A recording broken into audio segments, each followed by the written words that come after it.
కమలాకాంత త్రైలోక్యం మంగళం కురు. పండుకున్న ఎంకన్నా కొంచెం లే లే లే అంటాడు.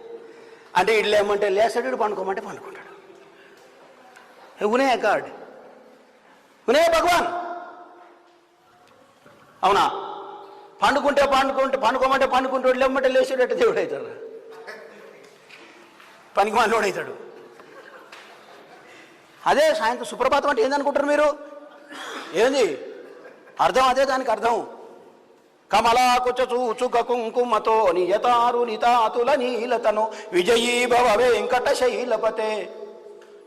అయ్యా స్వామి, నువ్వు ఆదమనిషి నిద్రపోయి అనుకున్నావు, రాత్రి లేట్ అయిందేమో, జరలే తవ సుప్రభాతం. పొద్దుముకల మళ్ళా వండబెడతారు, పొద్దుముకల్లో తొట్టెళ్ళేస్తాడు, పొద్దుగాల లేపి కూర్చోబెడతాడు. ఏమి బామ్మడితే అరా దేవుడు అంటే ఏమన్నా? ఏందే అమ్మా